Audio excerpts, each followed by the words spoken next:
Story with Binaca. सुनिए कहानी Binaca की जुबानी।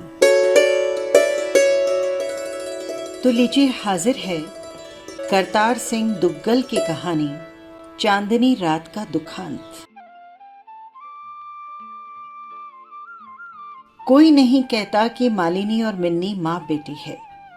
जहां से गुजरती लोग यही समझते कि दोनों बहनें हैं। मिन्नी बालिश्त भर ऊंची थी अपनी मां से। अरे मालिनी, क्या खूब यौवन उतरा है तेरी बेटी पर, आस पड़ोस की औरतें मिन्नी को देखकर कहती। और ये भी कहती, लड़की तो जैसे सच्चा मोती है, जितनी सुंदर उतनी सुशील। मालिनी अपनी बेटी के मुंह की ओर देखती और उसे लगता जैसे हूबहू वो खुद हो। अभी कल की ही तो बात थी, वो खुद भी तो वैसी ही थी। और वो सोचती, अब भी उसका क्या बिगड़ा था। अब भी कोई पहाड़ काटकर उसके लिए नहर निकालने के लिए बेताब था। अब भी कोई 7 समुंदर तैरकर उस तक पहुंचने के लिए बेकरार था। ये कौन उसे याद आ रहा था? मोतियों का व्यापारी। ये क्यों उसकी पलकें आज भीगी भीगी जा रही थी? उसकी बेटी अब जवान हो गई थी। अब उसे ये सब कुछ शोभा नहीं देता। सारी उम्र संभल संभल कर चली, आज ये किन ख्यालों में खोई चली जा रही है। नहीं, अगले हफ्ते मिन्नी यानी अपनी बेटी का उसे ब्याह रचाना था। नहीं, ये गलत है। पास मेरी परम प्यारी एक पल न बिसारी। कल उसने चिट्ठी लिखी थी। हर बार वो आता, ये उसे वैसे का वैसा लौटा देती। आंखें मूंद कर अपना द्वार बंद कर लेती। लेकिन वो कहता था, एक पल भी उसने इसे नहीं बिसारा है। मालिनी उसकी जान थी। एक क्षण के लिए भी उसे चैन नहीं था इसके बिना। और सारी उम्र काट ली किसी की प्रतीक्षा में। फफक कर, सिसक कर, तड़प तड़प कर सारी उम्र। और अब परछाइयां ढल रही थी, जब कभी पंछी उड़ जाए। मालिनी सोचती, आज रात वो जरूर आएगा। शरद पूनम की रात वो जरूर द्वार खटखटाएगा। वर्षों से खटखटाता आ रहा है। कभी भी तो उसने अपना पट उसके लिए नहीं खोला था। और फिर मालिनी को कई वर्षों पहले की वो शरद पूनम की रात याद आने लगी, जब अमराई के तले नाचती इसकी चुनरी उसकी बाहों के साथ लिपट गई और सर से नंगी वो उसके सामने दूरी हो गई थी। और फिर उसने उसकी चुनरी इसके कंधे पर ला रखी थी। अरे, उस दिन वैसे ही अपना दुपट्टा आज उसने अपने कंधे पर रखा हुआ था। और मालिनी सर से पांव तक लरच गई। सामने गली में मिन्नी आ रही थी, जैसे सरों का पेड़ हो, ऊंची लंबी गोरी, हाथ भर लगाने से जैसे मैली हो जाती। मुंह सिर लपेटे, आंखें नीचे किए। मजाल है कि किसी ने उसका कभी कोई ऊंचा बोल भी सुना हो। मंदिर से लौट रही थी, भगवान के आगे हाथ जोड़कर कि उसके मन की मुराद पूरी हो जाए। भगवान सबके मन की मुराद पूरी करे। और मालिनी मन ही मन मुस्कुराने लगी, जैसे किसी के गुदगुदी हो रही हो। उसके मन की मुराद क्या थी? मां, दहेजी आज नहीं आए? मिन्नी मां से पूछ रही थी। तेरे दहेजी आज नहीं आएंगे? वो तो कल भी आ जाएं तो लाख शुक्र मनाना। कितना सारा सामान और कितना अनाज खरीदना है उसे। शादी ब्याह में कोई चीज बच जाए तो अच्छी, कम पड़ जाए तो बड़ा झंझट होता है। मालिनी बेटी को समझा रही थी। मिन्नी चूल्हे चौके में व्यस्त होने से पहले धीरे से आई और अपनी मुक्केश वाली चुनरी मां के कंधों पर रखकर उसका दुपट्टा उतार कर ले गई, कहीं उसकी रेशमी चुनरी मैली ना हो जाए। कितनी महीन मुक्केशी टंगी थी उस चुनरी पर। शाम ढलने लगी। अकेली आंगन में बैठी मालिनी कल्पनाओं में खो गई। कई चक्कियां बड़ा महीन आटा पीसती है।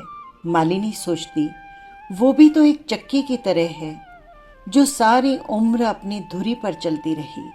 कभी भी तो उसकी चाल नहीं डगमगाई। अपने आप को उसने मलीदा कर लिया, रोक रोक कर, भींच भींच कर खत्म कर दिया अपने आप को। पूरे चांद की चांदनी अमराई में से छन छन कर उसके ऊपर पड़ रही थी। ये कैसे विचारों में आज वो बहती चली जा रही है। मालिनी को लगा जैसे एक नशा सा उस पर चढ़ रहा हो। पूरे चांद की चांदनी हमेशा उस पर एक जादू सा कर दिया करती थी। सिर्फ 4 दिन और, उसके बाद इस आंगन में गीत बैठेंगे, मालिनी सोच रही थी। और फिर मेहंदी रचाई जाएगी और फिर मेरी बिन्नी दुल्हन बनेगी, सिर से पांव तक गहनों से सजी हुई। लाल जोड़े में कैसी लगेगी मेरी बिन्नी। फिर कोई घोड़े पर चढ़कर आएगा और डोरे डालकर मिन्नी को ले जाएगा अपने घर, अपनी अटारी में, और उसकी हथेलियों को चूम चूम कर उसकी मेहंदी का सारा रंग पी जाएगा।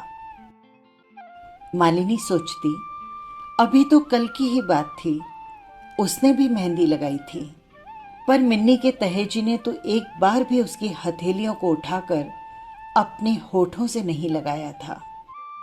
एक बार भी उसने कभी उसके हाथों को उठाकर अपनी आंखों से नहीं छुआया था। थका हारा वो काम से लौटता, खाना खाता और खाकर सो जाता। एक बेटे की लालसा में कभी कभी आधी रात को उसकी आंखें खुल जाती, तब जब बड़ी मुश्किल से तारे गिन गिन कर मालिनी को नींद आई हुई होती। और फिर हर वर्ष, हर दूसरे वर्ष इनके एक न एक बेटी आ जाती। बिन बुलाई लड़कियां अपने आप ही आती और अपने आप ही चली जाती। बस एक मिन्नी बची थी, एकलौती। मोटी मोटी काली काली आंखें, गोरे गोरे गालों के नीचे तिल, जैसे मालिनी का तिल, गजगज लंबे बाल, जैसे मालिनी के बाल। मालिनी सोचती, जैसे इस जीवन की उसकी सारी भूख ने उसकी बेटी में पुनर्जन्म ले लिया हो, अपनी पूर्ति के लिए। मालिनी सोचती, उसका हुस्न जैसे फिर से साकार हो गया हो, अपनी कोख जाई में अपना मूल्य चुकवाने के लिए।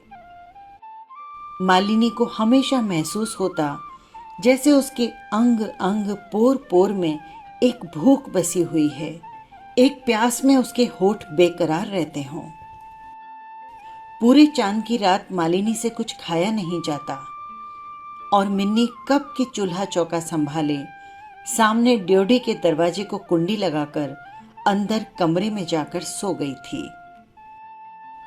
रात भी कितनी हो रही थी, चांद जैसे सारे का सारा उसके आंगन में आन उतरा हो।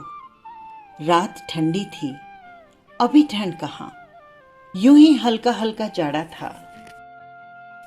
पूरे चांद की रात, अकेला आंगन। मालिनी सोचती, वो क्यों यूं बैठी थी, किसके इंतजार में। मिन्नी अंदर जाकर सो चुकी थी। मिन्नी के तहेजी को आज ही क्यों शहर जाना था। पूनम की रात तो वो अपने आप को बांध बांध कर रखती थी और मालिनी ने मुक्केश वाली मिन्नी की चुनरी के साथ अपना मुंह सिर लपेट लिया। चांद की चांदनी में दमक दमक पड़ते मुक्केश के दाने, उसे लगा जैसे सारे आसमान के तारे उसके बालों में उतर आए हों, उसके गालों पर और उसके कंधों पर आकर खेलने लग गए हों। सामने अमराई पर फिर कोई पंछी आकर बोल रहा था, सारी रात ये पक्षी यूं ही पुकारता रहेगा, ये सारी उम्र यूं ही पुकारता रहा था। मगर जिसे आना था वो नहीं आया था। ये किन विचारों में आज वो बही जा रही थी। मालिनी सोचती, शायद इसीलिए कि वो अकेली थी।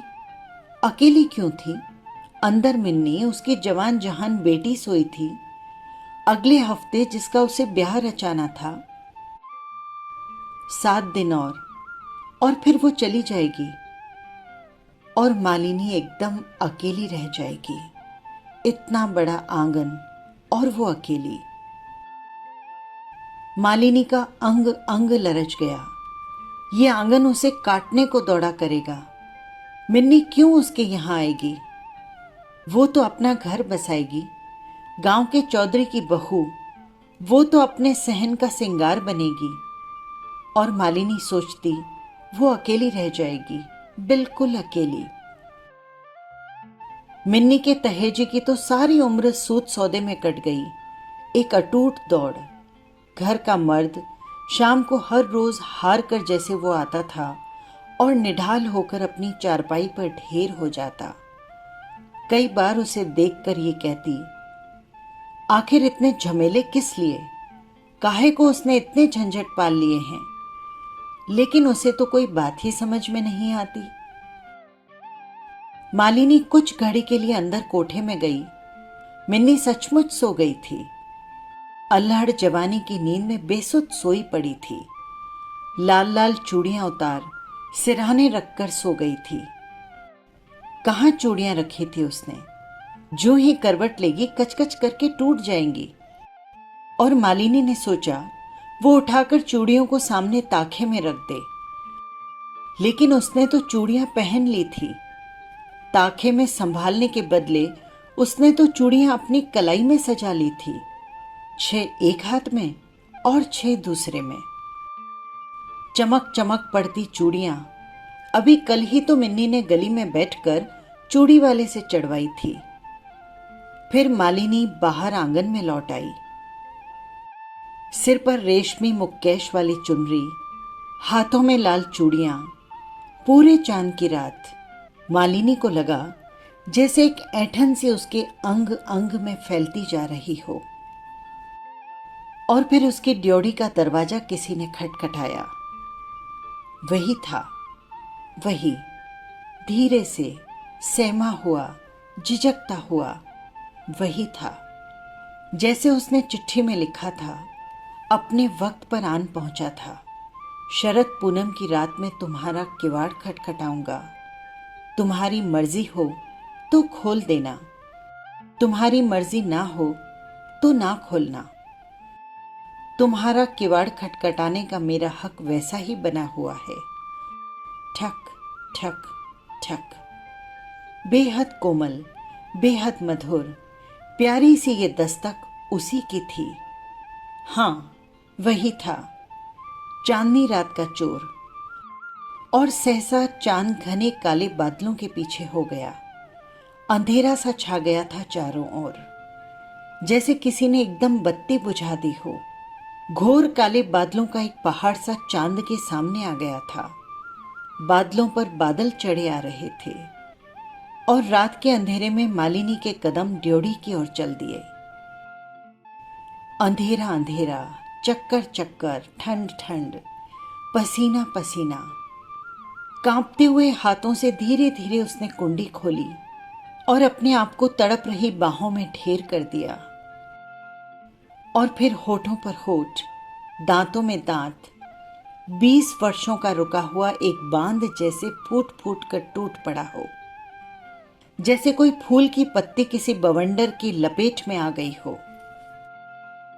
मालिनी को पता ही नहीं था कब चलते चलते वे दोनों गांव के बाहर बरगद के नीचे जा खड़े हुए। कितनी देर वहां खड़े रहे मालिनी को पता ही नहीं चला। कब वो बरगद के साथ लगते खेत में जा बैठे, कितनी देर वहां छिपे रहे। तड़के मुंह अंधेरे की गाड़ी दूर सड़क के पार चीखते चिल्लाती गुजर रही थी कि उसकी आंखें खुली और मालिनी धीरे से उसकी बाहों से निकलकर मुंह सिर लपेटकर तेज तेज कदमों से अपने घर लौट आई। चूड़ियों को उतारकर उसने वैसा का वैसा मिन्नी के सिरहाने रख दिया। उसकी रेशमी चुनरी उसकी चारपाई पर रखी और अपना दुपट्टा लेकर सामने बिस्तर पर जा लेटी। मालिनी अपने पलंग पर आ पड़ी और उसकी आंख लग गई। यूं तो उसे कभी भी नींद नहीं आई थी, जैसे सारी उम्र का किसी का रत जगा हो। धूप निकल आई और तब कहीं उसकी आंख खुली। कैसे अल्हड़ लड़कियों की तरह आज सोई है माँ, मिन्नी ने उसे छेड़ा। जवान जहान लड़की, उसने घर की झाड़ पोंछ कर ली थी।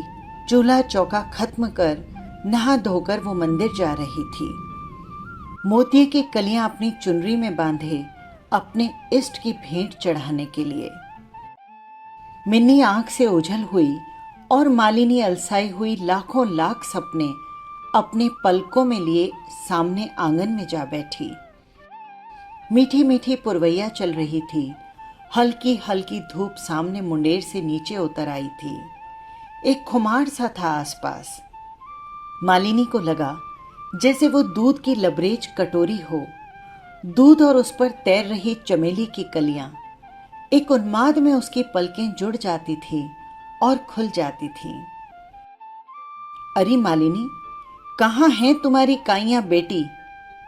जैसे उसको किसी ने आकर चांटा दे मारा हो। मालिनी की ऊपर की सांस ऊपर और नीचे की सांस नीचे रह गई। ये अनर्थ तो कभी किसी ने नहीं सुना। 4 दिन रह गए डोली उठने को और ये लड़की यूं उथल पड़ी।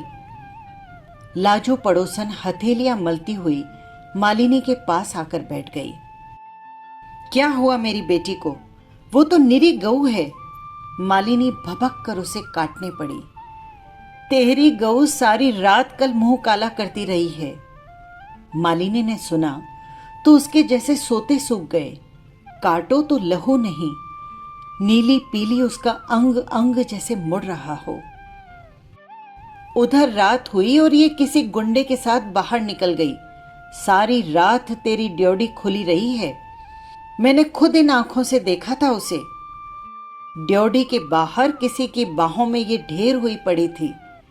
मैं बाहर चोटी करने निकली थी और वैसे का वैसा किवाड़ भिड़ा लिया और फिर ये हौले हौले कदम बाह में बाह डाले कुलच्छनी खेतों की ओर निकल गई। सारी रात मेरी तो आंख ही नहीं लगी। देखो, बेटियां सबकी सांझी होती है।